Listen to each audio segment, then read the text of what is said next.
Actually, the morning of April 18th, we were officially part of Operation Praying Mantis.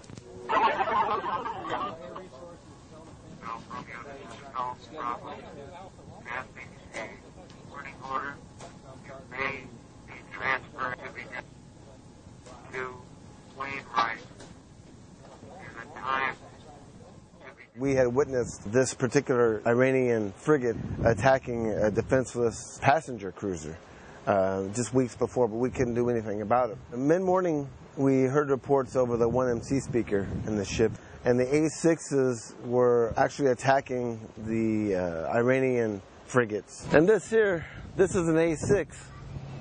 We heard reports of the A6 making attack runs on some Iranian fast frigates, which is the type of ship I was on. They were being attacked, and they returned the fire and actually sank about 4 or 5 of these ships. I was very ecstatic, but I was also thinking in the back of my mind that if the Iranians wanted to fight back, we were the only targets that they had because we were up there by ourselves. I wasn't a very good person then in 1988. I was in sin, I was a drunkard, I was a womanizer, I was living for myself. That's all I cared about. I was God's enemy, quite frankly. Later that afternoon, we heard on the 1MC, General Quarters, General Quarters. This is not a drill. General Quarters, General Quarters. All hands man your battle stations. That's when we knew that we had Silkworm missiles fired at us. It was about to happen, and I knew that I was correct about that voice in the back of my head. We didn't even have view of the outside. We were just in the hangar. All we could hear was a 1MC conversation between the OOD, officer of deck, and the FC, the fire control. And the first thing we had heard was the missile was 25 miles inbound. The officer of the deck barked out orders to the fire control to get a missile on the rail, get a missile on the rail, shoot the missile. And the fire control guy was saying, sir, we can't shoot at this. We didn't have a radar lock. Then they started shooting chaff up in the air. And the chaff is little metal particles trying to confuse the incoming missiles. But that didn't work either. The FC comes on and notifies us that the missile is 20 miles inbound. And the officer of the deck, his voice became very frantic at this point. We need to fire something at this missile. But the fire control kept saying, sir, we can't fire. We don't have a radar lock on the target. Then the voice of doom, I like to call him, FC comes on and says, missile 15 miles inbound.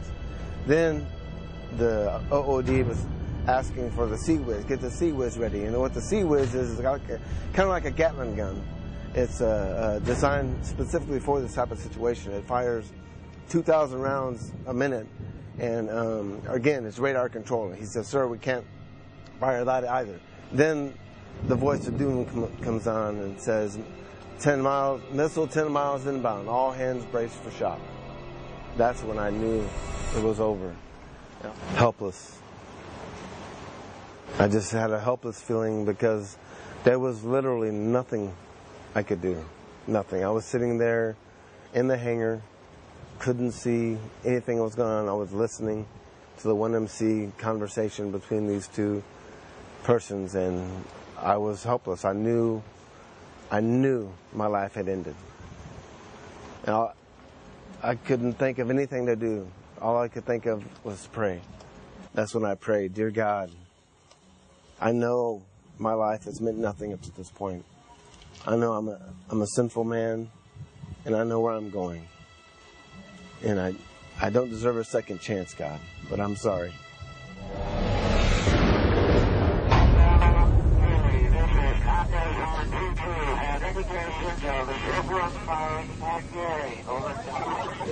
CC combat, they're launching chaff at this time. That's it. Come on, get walk. Sea Whiz ready? Yes, full fire from Sea Whiz. Sea Whiz is ready, full fire on. Yes, 270. What time? CC combat, missile is 30 miles. Shoot! It doesn't matter. Oh, get a bird out there now. We don't have to go on fire, sir. We can't fire without an open fire. Fire a chaff as soon as you can.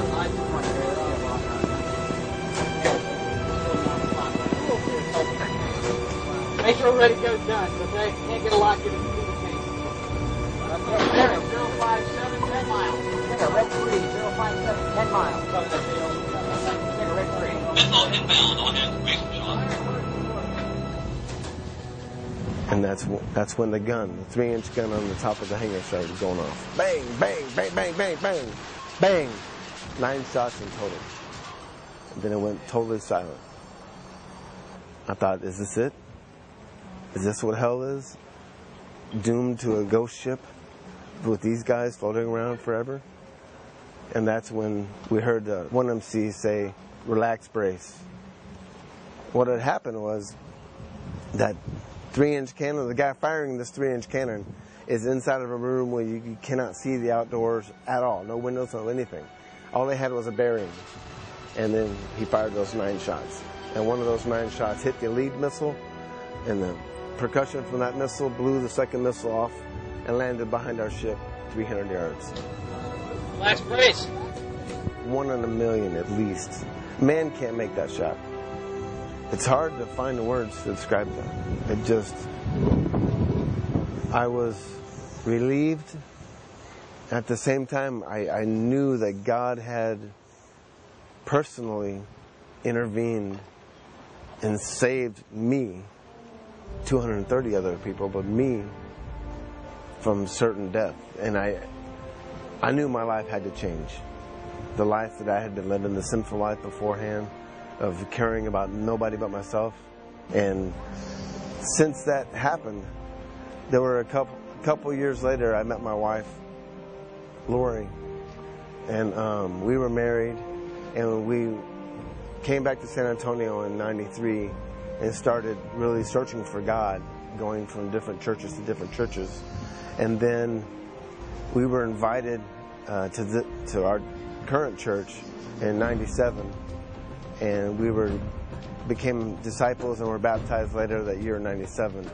And since then, my life has just dramatically changed. My daughters have both been baptized, and now I serve as an elder in the church here in San Antonio. And it was that one day that changed my life. Now, there's one question you will have to answer. What will your response be?